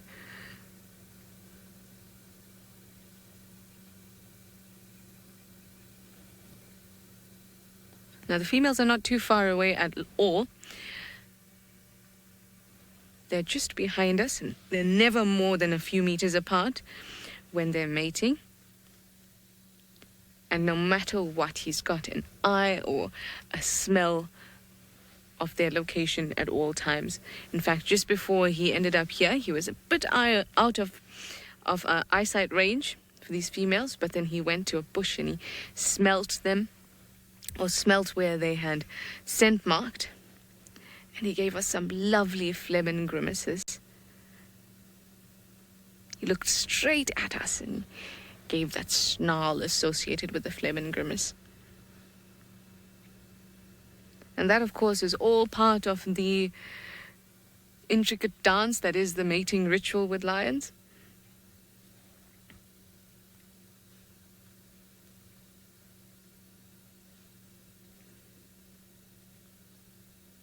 Look at those eyes. So intense. The face is so intense and I love it. Anyway, I'm going to sit with them. I might go and see the females. They're right behind us. We can kind of swap between them. In the meantime, let me send you over to Tristan. Oh, did you hear Tristan's name and you picked your head up? Send you over to Tristan on the search for his leopard. Well, we're still looking. I mean, we're trying very hard. Funny enough, I checked just because I was thinking maybe, just maybe, that this could be Tandy. And the fact that the tracks are going up and down here, I wonder if she was, like I was saying, she's not looking for a den site, potentially. And I went and checked the den where we first ever saw Tlalamba, just in case, before we walked on foot to find where she was. And there's no sign of her going in and out. I went and checked the drainage line, and it doesn't look like she's been going there, but it was just an off chance. And James, Richard, you reckon that it could very well be a Tandy that we bumped into just now on foot, which would explain why she's run. Tlalamba, while she might move, come on, Rusty. While she might move, isn't as shy as her mom, funnily enough, on foot. So, well, not at least in the last few times that I found her on foot. So that explains a lot. It also explains why I can't find her again, because she's too clever for me. Now that I've found her once, she's almost as if to say, you won't find me again. Interestingly enough, though, there was tracks when we lost her.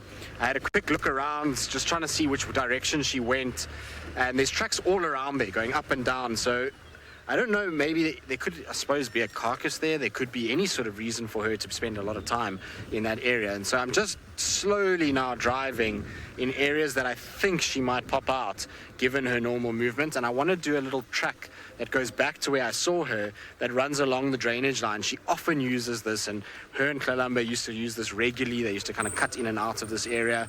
And so I'm hoping that if I can find her, then, you know, we're going to be good. And like I say, Seb and Steve are going to come to our aid with the drone fairly shortly, which is really going to probably help a lot if she's moving. If she's not moving, it's going to be a bit tricky, but if she's moving, we should be good, and we hopefully will be able to have some luck to be able to find this leopard for you guys before the end of show, which I know is not very long, except that you'll be with us for the TV show too, so it's important that we try to find her. And I'm also intrigued to see what's going on with Tandy, so let's see how we go. In the meantime, though, let's send you up to David and the Mara, see how he's getting on and whether he's coping with all the mud on that side of the world. Very good luck, Tristan, with Tandy, and hopefully you're going to see the Queen of Juma at one point. And my search continues for the Sausage Tree Pride, and I just thought I'll just stop for once and pause and listen and enjoy that rainbow there, which is looking very colorful. I do not remember the last time I saw a rainbow this late. When I say late, I'm talking about 6:30 East African time, and to see rainbow this late, in this darkness, is quite special. We still have a lot of light out there, and that is very colorful. I'm definitely guaranteed I'm not going to see the sunset today, but how cool to see the rainbow after quite a long time. I don't remember the last time I saw a rainbow here in the Mara Triangle. Well, we usually see them once in a while, but I think it could be over a month. And yes, and I'm in the final control saying it is stunning, and you can see the usual iconic shepherd trees of the Mara Triangle, making everything looking beautiful. And to your left of the screen, that is the Olo Lolo escarpment. Sometimes when you see rainbows, we usually say there could be a little pause for the rains, and then after the rainbow disappears, rains will come again. So hopefully this will give us a good break for the rest of the drive to search for my lions. But we really need the rains to come, because we want a lot of water in the Mara River, where the levels have gone low. But the good news are the levels are slowly rising now. The last 2 weeks I was there. And you're saying, Jeremiah, yeah, good to hear. You're saying the fire rainbow. Very good, Jeremiah. Great comment there. I hope, Jeremiah, you see same rainbows where you come from. But it's always good to see a rainbow. Manu, when is the last time you saw a rainbow? 4 months ago. Yeah, Jeremiah Manu is the camera operator with me today, and he's telling me it's 4 months ago since he saw a rainbow, because in general we see rainbows during the rain, and 4 months ago takes us back to December when we had the short rains. Makes a lot of sense. And I think possibly it could be the same time I also saw the last rainbow. Now, to the left of the rainbow, if you look carefully, you can see a bit of rain. Not sure the other one should be a second rainbow, a reflection of the first one. It looks like a reflection of the first one, because once in a while you've seen two rainbows. But what I meant to say is, if you look on the All escarpment carefully, you can see a bit of rain, not as much, but what you see, they're looking like mist. That shows more rainfall in that particular area. Still quite stunning, great view to watch. Yeah, should be a reflection of the other rainbow, if not two.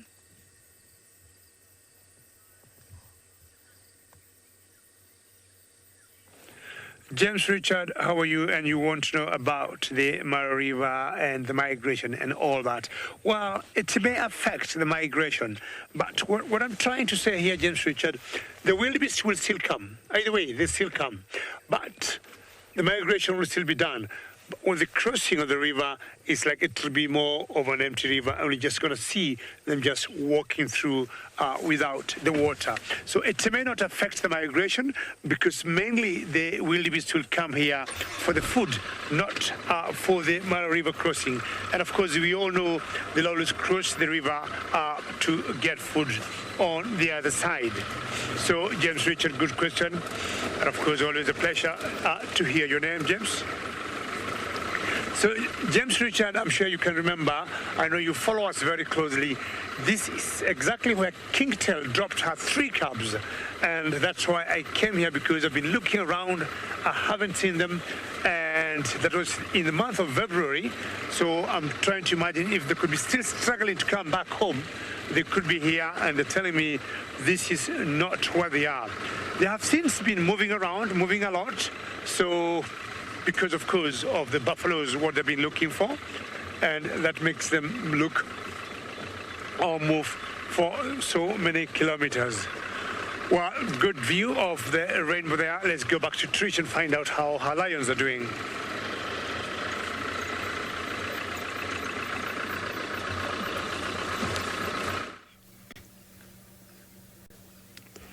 Oh, good luck, David. I am so sure you will find those sausages.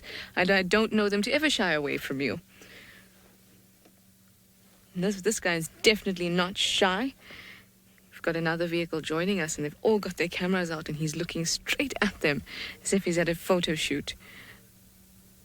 And what I particularly liked is he walked up from where we were just earlier and walked straight to the middle of the main road and sat down and decided to let everybody know exactly why he is in charge here at Juma. So at the moment, no vehicles can pass on the main road because he is smack bang in the middle. Why? Because he can. Because he is a bad boy. Yes, he is. No, it's also because he's a lion and he likes the warmth of the road.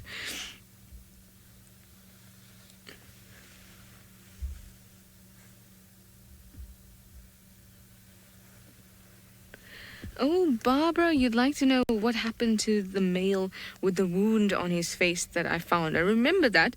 It was about a month or 2 back now, I think, Barbara. Well, I'd be really interested to find him. But this is not him. It was the blonde evoker that had the bite in his head. That round, oozing wound that we saw quite a few times. Remember, he was also looking quite skinny then. But he is the blonde one, the one that is not here at the moment. But the blonde one has been seen. So nothing's happened to him. He's still fine. He's alive. He's kicking and he seems to be healthy as far as we know. But I would love to see him and see how that's closed up. Because that seemed like quite a wound. Considering, I mean, it was basically a puncture on his forehead that we had seen. And it was really... I mean, it was small, but the problem was it looked really deep, and it was right on the skull. So we don't know what other sort of damage it had done, but he seemed to function to function fine, but he was looking really, really skinny around that time.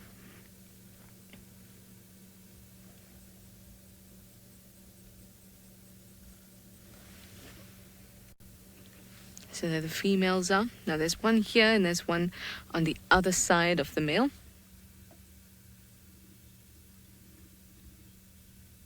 MGN, you'd like to know if lions shed their hair.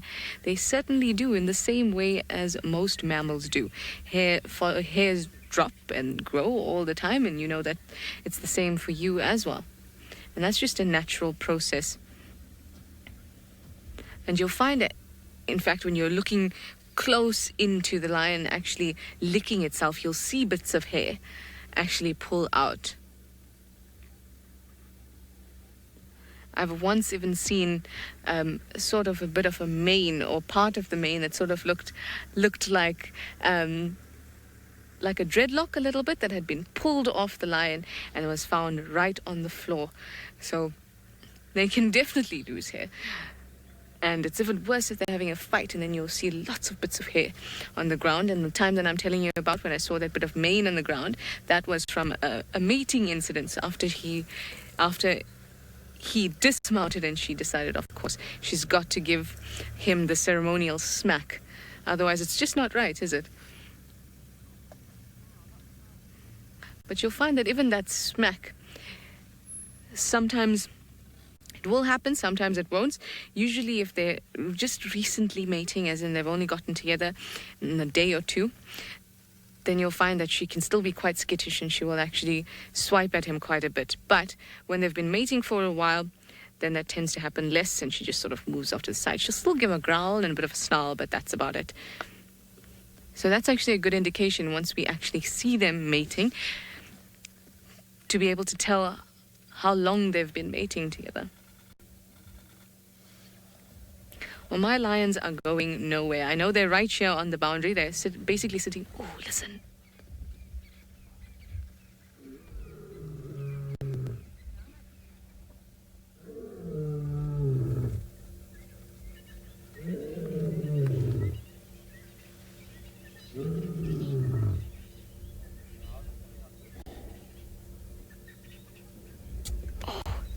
Oh, that was amazing. Wasn't that lovely? Now, do excuse the vehicles that are there, because everyone wants to be in this amazing sighting. You can see they've also got their lights out. Oh, and everyone's on the move, which means I've got to be on the move as well. Oh, now I like to wait for the male to move, because when he's going to move, there we go.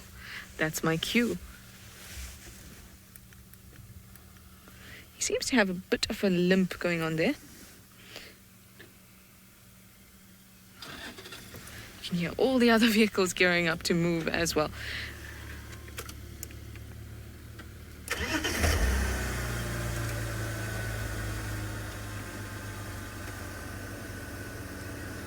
Now I'm actually going to have to move around, because there are a number of vehicles in the sighting right now. So let me see exactly how I'm going to do this. Luckily for us, they seem to have turned east into Juma, which is just perfect for us. All right, I am on the search again, but I know that they're not far away at all. Unfortunately, David is not as lucky, but like I said, he definitely will find those sausages. So let's go to him. Well done, Trish, and just don't let those lions out of your eyes, because unlike the Mara, where we have the savannah, the landscape is very different. It's all flat, as much as we have the long grass. If they move, quick link.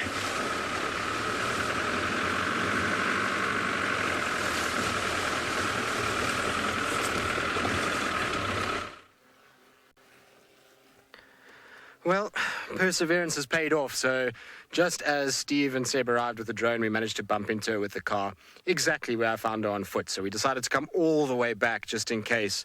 And there is the Queen sitting right there. So that was quite an off-roading mission. I think I've probably put many a dent inside Rusty's bodywork during the course of this afternoon, but success, and at least we've managed to find her.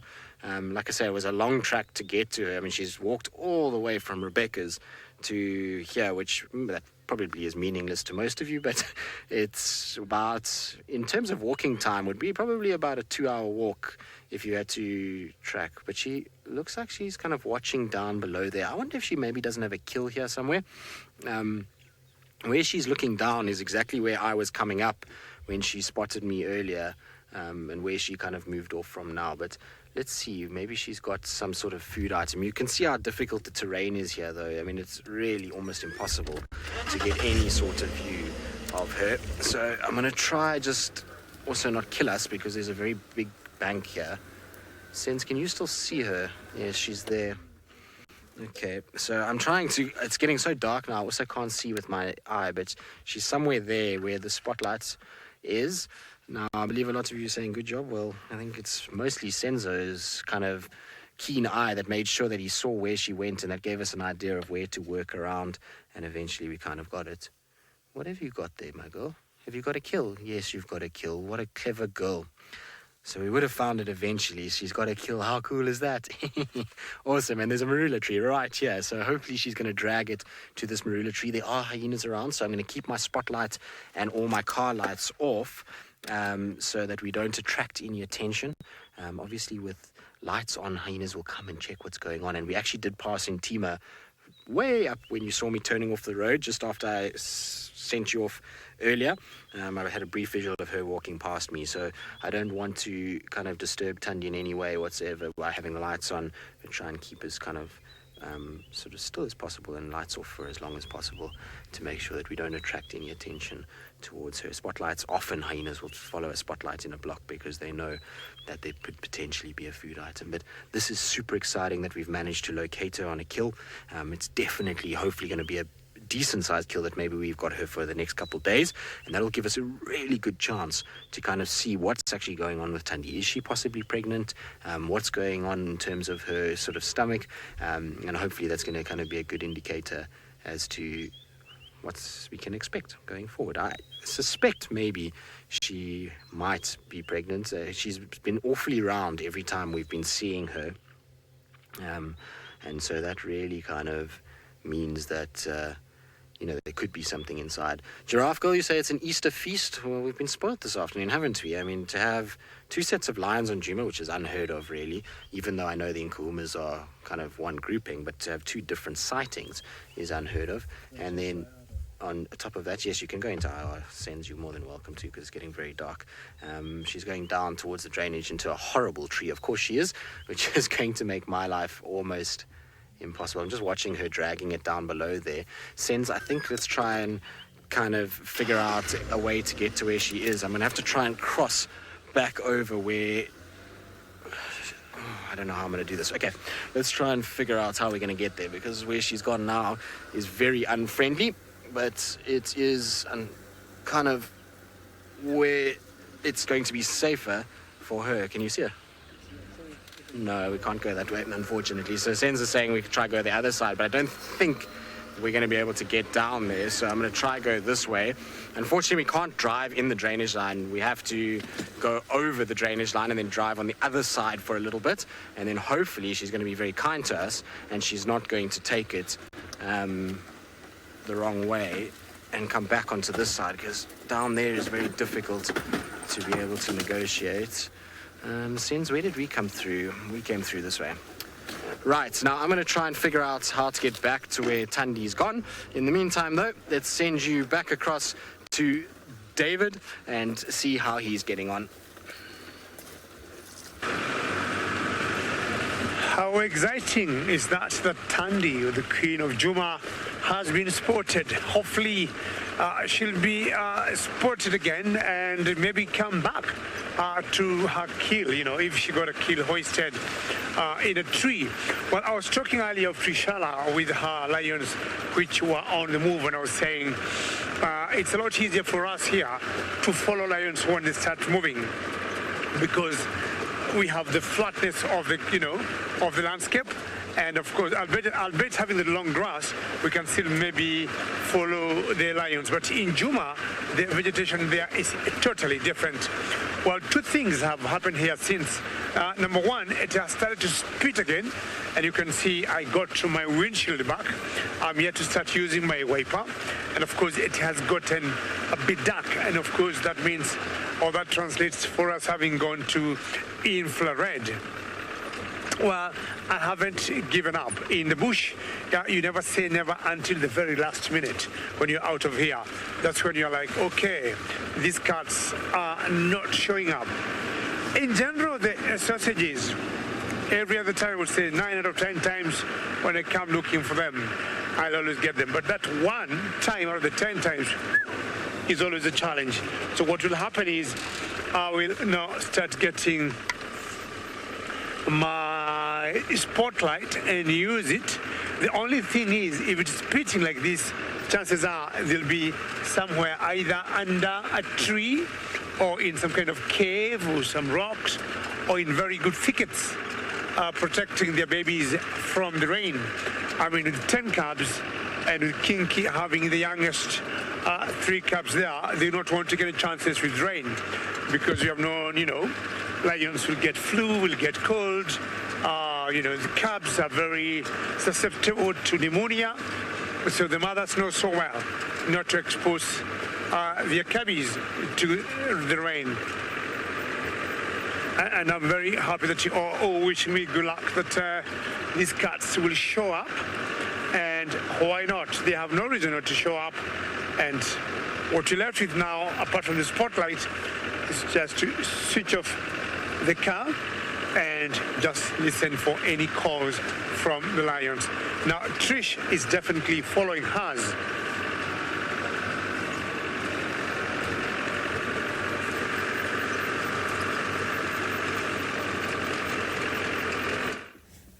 So they've been quite mobile. Let's listen there.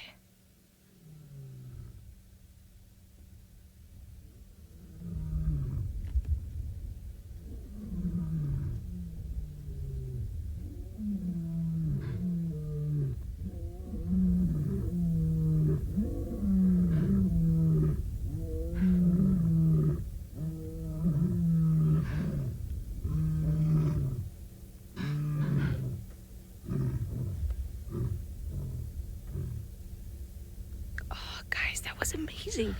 So what you heard there was a combination of the roars with the barking of the nearby antelope. You can still hear them.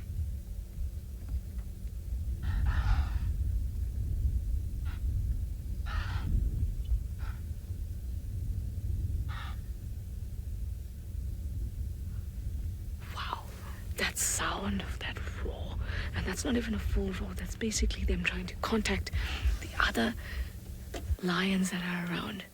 Now, where are you going to? Those antelope have already seen you. Let's move a little bit forward. This is exciting because they're now... Oh, you've done a bit of scent marking in front of us.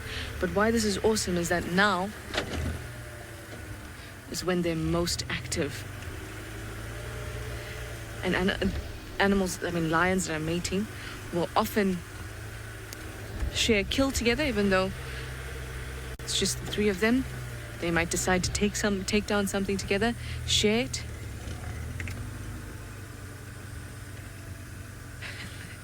Look at him. Absolutely stunning. And as he's going, he's scent marking. Flemin grimacing, smelling where the females had scent marking. So it's all very exciting. This is really cool. I've wanted to be with the lions for such a long time, and finally they are here. Well, anyway, it seems that Tristan has finally caught up with Tandy, and Tandy is in a fabulous position. So let's go over to him and her.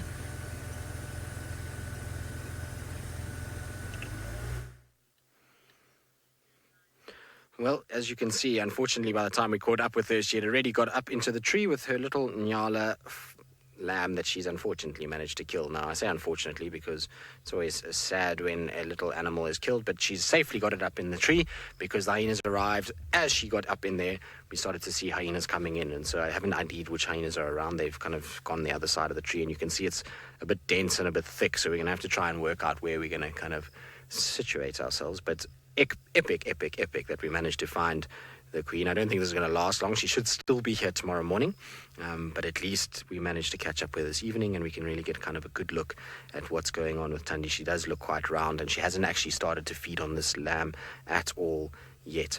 Unfortunately, it is that time, though, where I need to say goodbye to all of you. So it's been an absolute pleasure this afternoon. Hopefully you've enjoyed the myriad of animals that we've had, and hopefully we will see you joining us in half an hour for the SABC TV show. But from all of us, it's been an absolute pleasure. We'll see you just now, or we'll see you tomorrow morning for the sunrise safari.